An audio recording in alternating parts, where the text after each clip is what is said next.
ರಾಜ್ಯ ಮತ್ತು ವಿವಿಧ ಜಿಲ್ಲೆಗಳಲ್ಲಿ ಬೃಹತ್ ಹೋರಾಟಗಳನ್ನ ಮಾಡಿ ದಲಿತರ ಪರ ನ್ಯಾಯ ಕೊಡಿಸುವಲ್ಲಿ ಯಶಸ್ವಿ ಹೋರಾಟಗಾರ ಎನಿಸಿಕೊಂಡಿದ್ದ ಪ್ರಭಾವಿ ದಲಿತ ಹೋರಾಟಗಾರನ ವಿರುದ್ಧ ಪೋಕ್ಸೋ ಕೇಸ್ ದಾಖಲಾಗಿದೆ. ಅಂದಹಾಗೆ ದಲಿತ ಮುಖಂಡ ಬಾಲಕುಂಟಳ್ಳಿ ಗಂಗಾಧರಪ್ಪ ಚಿಕ್ಕಬಳ್ಳಾಪುರದಲ್ಲಿ ರಾಜಕಾರಣಿಗಳಿಂದ ಹಿಡಿದು ಸರ್ಕಾರಿ ಅಧಿಕಾರಿಗಳವರೆಗೂ ಚಿರಪರಿಚಿತ ಹೋರಾಟಗಾರ. ಕರ್ನಾಟಕ ದಲಿತ ಸಂಘರ್ಷ ಸಮಿತಿಯ ರಾಜ್ಯ ಸಂಘಟನಾ ಸಂಚಾಲಕ ಆಗಿರುವ ಬಾಲಕುಂಟಳ್ಳಿ ಗಂಗಾಧರಪ್ಪ A1 ಆರೋಪಿ ಮತ್ತು ಅವರ ಸಹಚರರಾದ ಮಂಡಿಕಲ್ ನಾಗರಾಜ್ A2 ಮತ್ತು ಗಂಗಾಧರಪ್ಪ A3 ಆರೋಪಿಗಳೆಂದು ಪೋಕ್ಸೋ ಕೇಸ್ ದಾಖಲಾಗಿದೆ. ಅಂದಹಾಗೆ ಯಾವುದೋ ನ್ಯಾಯ ಪಂಚಾಯಿತಿ ವಿಚಾರವಾಗಿ ದೇವನಹಳ್ಳಿ ಮೂಲದ ಕುಟುಂಬವೊಂದನ್ನ ಬಾಲಕುಂಟಳ್ಳಿ ಗಂಗಾಧರಪ್ಪ ಕಳೆದ ವರ್ಷ ಡಿಸೆಂಬರ್ 30ರಂದು ಚಿಕ್ಕಬಳ್ಳಾಪುರ ನಗರದ DSS ಕಚೇರಿಗೆ ಕರೆಸಿಕೊಂಡಿದ್ರಂತೆ. ಈ ವೇಳೆ ಅಲ್ಲಿಗೆ ಬಂದಿದ್ದ ವ್ಯಕ್ತಿಯನ್ನ ಕಟ್ಟಿ ಹಾಕಿ ಹಲ್ಲೆ ನಡೆಸಿ ಅಲ್ಲಿದ್ದ ಅಪ್ರಾಪ್ತ ಬಾಲಕಿಗೆ ಕಿರುಕುಳ ನೀಡಿದ್ದಾರಂತೆ. ಇದರಿಂದ ನೊಂದಿದ್ದ ಪೋಷಕರು ಚಿಕ್ಕಬಳ್ಳಾಪುರ ಮಹಿಳಾ ಪೊಲೀಸ್ ಠಾಣೆಯಲ್ಲಿ ಬಾಲಕುಂಟಳ್ಳಿ ಗಂಗಾಧರಪ್ಪ ಸೇರಿದಂತೆ ಅವರ ಸಹಚರರಾದ ನಾಗರಾಜ್ ಮತ್ತು ಗಂಗಾಧರ್ ಮತ್ತು ಇನ್ನಿತರರ ವಿರುದ್ಧ ದೂರು ನೀಡಿದ್ದಾರೆ. ಆದರೆ ಪೊಲೀಸರು ಮಾತ್ರ ಪ್ರಭಾವಿ DSS ಮುಖಂಡನ ವಿರುದ್ಧ FIR ದಾಖಲು ಮಾಡಿ ಕೆಲವರನ್ನ ಅರೆಸ್ಟ್ ಮಾಡಿ A1 ಆರೋಪಿಯಾದ ಬಾಲಕುಂಟಳ್ಳಿ ಗಂಗಾಧರಪ್ಪ ಅವರನ್ನ ಅರೆಸ್ಟ್ ಮಾಡದೆ ಸುಮ್ಮನೆ ಆಗಿದ್ದಾರೆ ಎಂದು ನೊಂದ ಅಪ್ರಾಪ್ತ ಬಾಲಕಿಯ ಕಡೆಯವರು ಪತ್ರಕರ್ತರ ಭವನದಲ್ಲಿ ಸುದ್ದಿಗೋಷ್ಠಿ ನಡೆಸಿದ್ದಾರೆ. ಇನ್ನು A1 ಆರೋಪಿಯಾದ ಬಾಲಕುಂಟಳ್ಳಿ ಗಂಗಾಧರಪ್ಪನನ್ನ ಬಂಧಿಸಬೇಕು ಅಂತ ಒತ್ತಾಯಿಸಿದ್ದಾರೆ. 30ನೇ ತಾರೀಕು 12ನೇ ತಿಂಗಳು 2025ನೇ ಇಸ್ವಿಯಲ್ಲಿ ಬಾಲಕುಂಟಳ್ಳಿ ಗಂಗಾಧರ ಮೇಲೆ ಒಂದು ಪೋಕ್ಸೋ ಪ್ರಕರಣ ದಾಖಲಾಗಿದೆ. ಅದ್ರ ಬಗ್ಗೆ ನಾವು ಪತ್ರಿಕಾಗೋಷ್ಠಿ ಕರೆದಿದ್ವಿ. ಪೊಲೀಸ್ನವರು ಇದುವರೆಗೂ ಯಾವುದೇ ರೀತಿಯಂತ ಅರೆಸ್ಟ್ ಮಾಡಿರಲಿಲ್ಲ ಬಾಲಕುಂಟಳ್ಳಿ ಗಂಗಾಧರ ಮೇಲೆ. ಹೈಕೋರ್ಟ್ ಆದೇಶ ಇದೆ, ಅರೆಸ್ಟ್ ಮಾಡಿ ಇಮಿಡಿಯೇಟ್ಲಿ ಅಂತ ಹೇಳ್ಬಿಟ್ಟು ಬಾಲಕುಂಟಳ್ಳಿ ಗಂಗಾಧರನ ಅರೆಸ್ಟ್ ಮಾಡಿ ಅಂತ ಹೇಳ್ಬಿಟ್ಟು ಆದೇಶ ಇದೆ. ಪೊಲೀಸ್ನವರು ಇದುವರೆಗೂ ಕೂಡ ಅರೆಸ್ಟ್ ಮಾಡಿಲ್ಲ. ಅದರಿಂದ ಕೂಡಲೇ ಅರೆಸ್ಟ್ ಮಾಡಬೇಕು.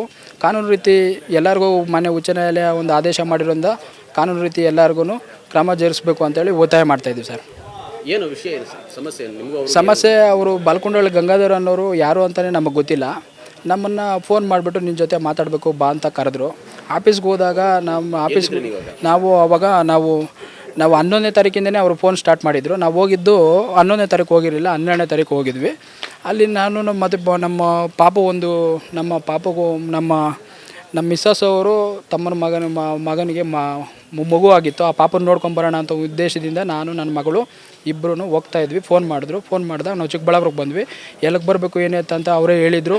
ನಮ್ಮ ಆಫೀಸ್ ಇದೆ ಚಿಕ್ಕಬಳ್ಳಾಪುರದ ಪೊಲೀಸ್ ಸ್ಟೇಷನ್ ಮುಂದೆಗಡೆ ನಮ್ಮ ಆಫೀಸ್ ಇದೆ, ಅಲ್ಲಿಗೆ ಬರ್ರಿ DSS ಆಫೀಸ್ಗೆ ಅಂತ ಕರೆದ್ರು. ನಾವು ಅಲ್ಲಿಗೆ ಹೋದ್ವಿ. ಏಕಾಏಕಿ ಅಲ್ಲಿಗೆ ಹೋದಾಗ ಸುಮಾರು 10-15 ಜನ ನಮ್ಮನ್ನು ಯಾವರು ಅಂತ ಕೇಳಿದ್ದಷ್ಟೇ ನಮ್ಮನ್ನು ಹೊಡೆದು ಗಲಾಟೆ ಮಾಡಿ ನಮ್ಮನ್ನು ಪಾಪಗೆಲ್ಲ ಹರಾಸ್ಮೆಂಟ್ ಮಾಡಿದ್ರು.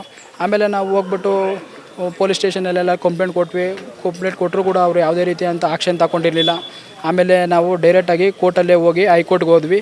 ಹೈಕೋರ್ಟ್ಗೆ ಹೋದ್ಮೇಲೆ ಅಲ್ಲೇ ನಮ್ಗೆ ಹೈಕೋರ್ಟ್ಗೆ ಹೋದ್ಮೇಲೆ FIR ಆಯಿತು. ಇವಾಗ ಮಾನಿಟ್ರ್ ಮಾಡ್ತಾನೇ ಇದೆ ಕೋರ್ಟ್. ನಿಮ್ಮ ಒತ್ತಾಯ ಏನು? ಕೂಡಲೇ ಬಾಲಕುಂಟಳ್ಳಿ ಗಂಗಾಧರ ಅಕ್ರಮ ಚಟುವಟಿಕೆಗಳು ಭಾಗಿಯಾಕೊಂಡು ನಮಗೆ ಎಲ್ಲ ಬೇಜಾನ್ ಜನರಿಗೆ ಮೋಸ ಮಾಡಿಕೊಂಡು ಈ ರೀತಿ ಎಲ್ಲ ಮಾಡ್ತಾ ಇರೋದ್ರಿಂದ ದಯವಿಟ್ಟು ಅವ್ರನ್ನ ಬಾಲಕುಂಟಳ್ಳಿ ಗಂಗಾಧರನ ಅರೆಸ್ಟ್ ಮಾಡಬೇಕು. ಈ ಬಡವ್ರಿಗೂ ಎಲ್ಲರಿಗೂ ನ್ಯಾಯ ಸಿಗಬೇಕು ಅಂತ ಹೇಳ್ಬಿಟ್ಟು ನಮ್ಮ ಒತ್ತಾಯ ಸರ್. ನಿಮಗೂ ಅವ್ರಿಗೂ ಇದಕ್ಕೆ ಮುಂಚೆಯಿಂದ ಬೇರೆ ಯಾವುದಾದ್ರೂ ವೈಮನಸ್ಸು ಐತೆ? ಯಾವ ವೈಮನಸ್ಸು ಇಲ್ಲ. ಬಾಲಕುಂಟಳ್ಳಿ ಗಂಗಾಧರನ ನಾನು ನೋಡಿದ್ದೆ 12ನೇ ತಾರೀಕು.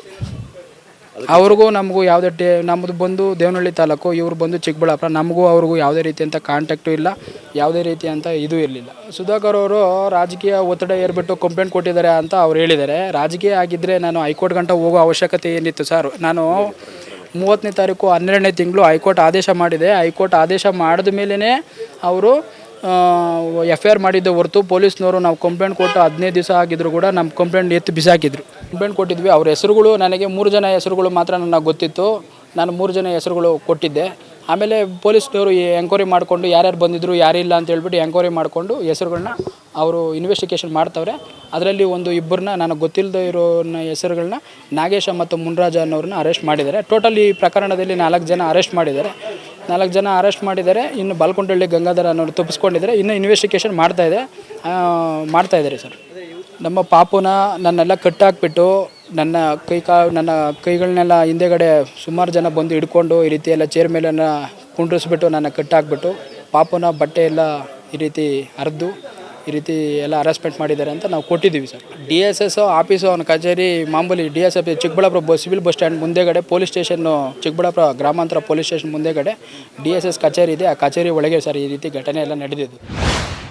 ಇನ್ನು ಕರ್ನಾಟಕ ದಲಿತ ಸಂಘರ್ಷ ಸಮಿತಿಯ ರಾಜ್ಯ ಸಂಘಟನಾ ಸಂಚಾಲಕ ಬಾಲ್ಕುಂಟಳ್ಳಿ ಗಂಗಾಧರಪ್ಪ ಮತ್ತು ಅವರ ಸಹಚರರ ಮೇಲೆ ಪೋಕ್ಸೋ ಪ್ರಕರಣ ದಾಖಲಾಗ್ತಾ ಇದ್ದಂತೆ ಸಂಸದ ಸುಧಾಕರ್ ಅವರು ಇದೊಂದು ಪೂರ್ವ ನಿಯೋಜಿತ ಕೃತ್ಯವಾಗಿದ್ದು ಕಾಂಗ್ರೆಸ್ನ ಕುತಂತ್ರವಾಗಿದೆ. ಕಾಂಗ್ರೆಸ್ ಶಾಸಕರು ದಲಿತರ ಪರ ಅಂತ ಹೇಳಿ ಈಗ ದಲಿತ ಹೋರಾಟಗಾರರ ಮುಖಂಡರ ಮೇಲೇನೆ ಪೋಕ್ಸೋ ಕೇಸ್ ದಾಖಲು ಮಾಡಿರುವುದು ಸರಿಯಲ್ಲ. ದಲಿತ ಮುಖಂಡರನ್ನು ಏನಾದರೂ ಅರೆಸ್ಟ್ ಮಾಡಿಸಿದ್ರೆ ಬಿಸಿ ಮುಟ್ಟಿಸುವ ಕೆಲಸ ಮಾಡ್ತೀವಿ ಅಂತ ಗುಡುಗಿದ್ದಾರೆ. ಅಲ್ಲ, ಈ ರಾಜ್ಯದಲ್ಲಿ ಕೂಡ ಕಾನೂನು ಸುವ್ಯವಸ್ಥೆ ಸಂಪೂರ್ಣ ಹಾಳಾಗಿದೆ. ಗೃಹ ಇಲಾಖೆ ಅನ್ನುವಂಥದ್ದು ಇದೆಯಾ ಇಲ್ವಾ ನನಗೆ ಗೊತ್ತಿಲ್ಲ. ಏನು ತೆಲಂಗಾಣ ಕಳಿಸ್ಬಿಟ್ಟವರ ಗೊತ್ತಿಲ್ಲ ನನಗೆ. ಅತ್ಯಾಚಾರಗಳು ಜಾಸ್ತಿ ಆಗ್ತಾ ಇದೆ. ಯಾರೋ ಹೊರ ರಾಜ್ಯದವ್ರು ಬಂದು ಇಲ್ಲಿ ಡ್ರಗ್ಸನ್ನು ಹಿಡಿತಾರೆ, ಡ್ರಗ್ಸ್ ಫ್ಯಾಕ್ಟ್ರಿ ಮಾಡ್ತಾ ಇರೋದನ್ನು ಅವ್ರು ಕಂಡು ಹಿಡಿತಾರೆ, ನಮ್ಮವ್ರು ನಿದ್ದೆ ಮಾಡ್ತಾ ಇದ್ದಾರೆ ಪೊಲೀಸ್ನವರು. ಈ ಕ್ಷೇತ್ರದಲ್ಲಿ ಏನು ದಲಿತರನ್ನ ಉದ್ಧಾರ ಮಾಡ್ತೀನಿ ಅಂತ ಬಂದಿರುವಂಥ ಶಾಸಕರು ಪಾಪ ಒಂದು 65-70 ವರ್ಷದ ಮುದುಕನು 25-30 ಜನ ಎಲ್ಲರೂ ಒಂದು ಸಭೆ ಮಾಡಿ ಇಡೀ DSSಗೆ ಒಬ್ಬ ನಾಯಕ ರಾಜ್ಯದಲ್ಲಿ ಅಂಥವ್ರ ಮೇಲೆ ಪೋಕ್ಸೋ ಕೇಸ್ ಫಿಕ್ಸ್ ಮಾಡೋಕ್ಕೆ ಹೋಗಿದ್ದಾರೆ. 25-30 ಜನ ಸೇರಿ ಒಂದು ಸಭೆ ಮಾಡಿದ್ರೆ 8 ವರ್ಷ 9 ವರ್ಷದ ಹೆಣ್ಮಗಳ ಮೇಲೆ ಇವರು ಪೋಕ್ಸೋ ಕೇಸನ್ನು ಬುಕ್ ಮಾಡಿದ್ದಾರೆ ಇವರು ಅಂತಂದರೆ ಇವರು ಯಾವ ರೀತಿ ಇವ್ರಿಗೆ ಮಾನವೀಯತೆ ಇದೆಯಾ? ದಲಿತರ ಪರ ಇದ್ದಾರಾ ಇವರು? ನಾನು ಹೇಳಿದ್ದೀನಿ SP ಅವರಿಗೆ IG ಅವರಿಗೆ, ಅವ್ರನ್ನ ನೀವು ಅರೆಸ್ಟ್ ಮಾಡಿ ಈ ವಿಷಯದಲ್ಲಿ ಉಗ್ರ ಹೋರಾಟ ನಾನು ಮಾಡ್ತೀನಿ, ನಿಮ್ಮಲ್ಲಿ ಒಬ್ಬರು ತಲೆ ದಂಡ ಆಗೋವರೆಗೂ ನಾನು ಬಿಡೋದಿಲ್ಲ ಅಂತ ಹೇಳಿದ್ದೀನಿ. ಏನಿದೆಲ್ಲ ಕೂಡ ನೀವು ಮಾಡಿದ್ದೀರಾ ಇನಿಷಿಯಲ್ ಇದು ಮಾಡಿದ್ದೀರಾ, ಎನ್ಕ್ವೈರಿ ಮಾಡಿದ್ದೀರಾ? 30 ಜನ ಇರಬೇಕಾದ್ರೆ ಸಭೆ ಮಾಡಿದರೆ ನೀವು ಪೋಕ್ಸೋ ಮಾಡ್ತೀರಿ ಅಂದರೆ ನನ್ನ ಮೇಲೆ ಮರ್ಡರ್ ಕೇಸ್ ಮಾಡಿದರು. ಯಾರೋ ಅವನೋಗಿ ಮರದಲ್ಲಿ ಆತ್ಮಹತ್ಯೆ ಮಾಡ್ತಾರೆ. ಇನ್ನು ಈ ಕುರಿತು MMTV ಜೊತೆ ಮಾತನಾಡಿರುವ DSS ಮುಖಂಡ ಬಾಲ್ಕುಂಟಳ್ಳಿ ಗಂಗಾಧರಪ್ಪ, ಮಹಿಳೆಯೊಬ್ಬರಿಗೆ ಅನ್ಯಾಯವಾದಂತಹ ವಿಚಾರದಲ್ಲಿ ಈ ವ್ಯಕ್ತಿಯನ್ನ ಮಾತುಕತೆಗೆ ಕರೆದಿದ್ದಾಗ ನಮ್ಮ ಮಾತು ಕೇಳದೇ ಇದ್ದಾಗ ಇವರ ವಿರುದ್ಧವಾಗಿ ದೂರು ನೀಡುವಂತೆ ಹೇಳಿದ್ವಿ. ಅದನ್ನೇ ಮನಸ್ಸಿನಲ್ಲಿಟ್ಕೊಂಡು ಈ ರೀತಿ ನಮ್ಮ ಮೇಲೆ ಸುಳ್ಳು ದೂರು ದಾಖಲು ಮಾಡಿದ್ದಾರೆ ಎಂದು ಹೇಳಿಕೊಂಡಿದ್ದಾರೆ.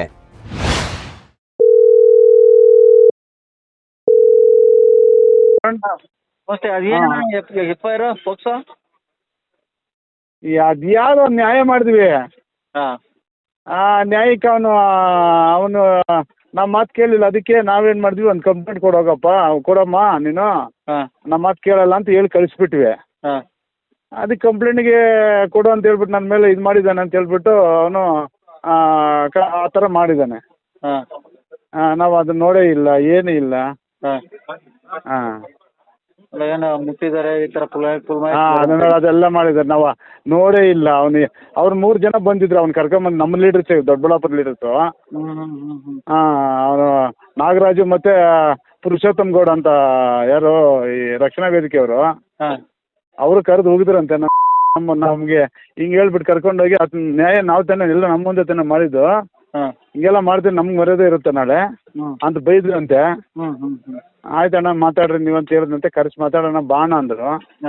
ಅದಕ್ಕೆ ಬೇಲ್ ತಗೊಂಡು ಹೋಗೋಣ ಅಂತ ಸುಮ್ಮನೆ ಯಾಕೆ ಅಂತ ಆಗ್ಬಿಟ್ಟು ನಾನು ಆ ಹುಡುಗಿಗೆ ಈ ಯಾರೋ ಏನು ನರ್ಸು ಅಂತಿದ್ದಾರೆ ಅಂತ ಇದರಲ್ಲಿ ಎಲ್ಲಿ ಗೌರ್ಮೆಂಟ್ ಹಾಸ್ಪಿಟ್ಲಲ್ಲಿ ಆಯಮ್ಮ ಏನು ಮಾಡಿದಾಳೆ, ಆ ಊರಿಗೆ ಹೋಗಿ ಬರ್ತಾ ಇದ್ಲಲ್ಲ, ಏನಮ್ಮ ನಿನ್ನ ಗಂಡ ಸತ್ತಾದ್ಮೇಲೆ ಹೆಂಗಮ್ಮ ಹಂಗೆ ಹಿಂಗೆ ಅಂದ್ರೆ ಅಯ್ಯೋ ಕಷ್ಟ ಆಗ್ಬಿಟ್ಟಿದಕ್ಕ ಹಂಗೆ ಹಿಂಗೆ ಅಂತ ಹೇಳಿದಂತೆ.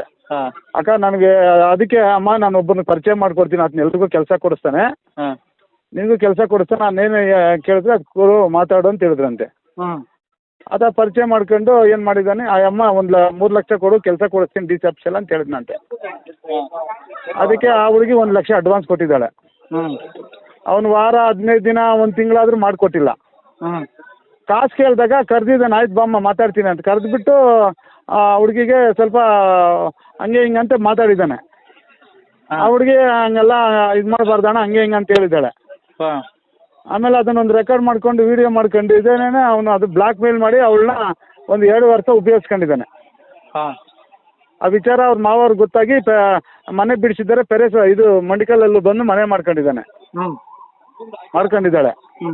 ಇವನು ಅಲ್ಲಿಗೆ ಹೋಗಿ ಗಲಾಟೆ ಮಾಡಿ ನನ್ನ ಗಂಡು ಮಕ್ಕಳಿಲ್ಲ, ನಿನ್ನ ಮಗಳು ವಯಸ್ಸಿಗೆ ಬಂದಿದ್ದಲ್ಲ ಅವಳು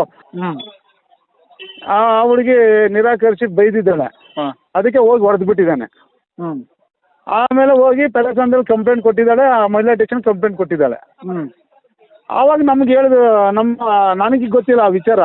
ಆ ಆಫೀಸಲ್ಲಿ ಹೆಣ್ಮಕ್ಳು ಇರ್ತಾರಲ್ಲ, ಮಂಜಾಗಲ್ಲ ಅವರೆಲ್ಲ, ಅವ್ರಿಗೆ ಹೇಳಿದ್ರು ಅಂತೆ.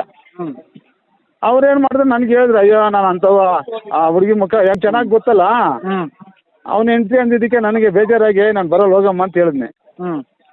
ಅವ್ನು ಹೋಗಿ ದೊಡ್ಡಬಳ್ಳಾಪುರ ಲೀಡ್ರ್ ಕರ್ಕೊಂಬಂದವನೆ. ಅವ್ರು ದೊಡ್ಡಬಳ್ಳಾಪುರದವ್ರು ವಿ ನಾಗರಾಜ್ ನಾವು ಚೆನ್ನಾಗಿ ಪರಿಚಯ ಅಲ್ಲ, ನಾನು ಬರಲ್ಲ ಅಂದರೆ ಬಾಣೋ ನಾನು ಬಂದಿದ್ದೀನಿ ಬಾಣ ನಮಗೋಸ್ಕರ ಬಾಣ ಅಂತ ಹೇಳ್ದ. ಆಗ ಹೋಗಿ ವಿಚಾರ ಮಾಡಿ ಹಿಂಗೆಲ್ಲ ಆಯ್ತಲ್ಲ, ಇಷ್ಟು ದಿನ ಆಯ್ತಲ್ಲಪ್ಪ, ಏನೋ ಉಪಯೋಗಿಸ್ಕೊಂಡಿದ್ದೀಯಾ, ಅವಳು ಬದುಕೋಕೆ ಬಿಟ್ಬಿಡು, ನೀನು ನಿನ್ನ ಹೆಂಡತಿ ಮಗು ಇದೆ ನೀನು ಬದುಕಲ್ಲ ಅಂತ ಹೇಳಿದ್ವಿ.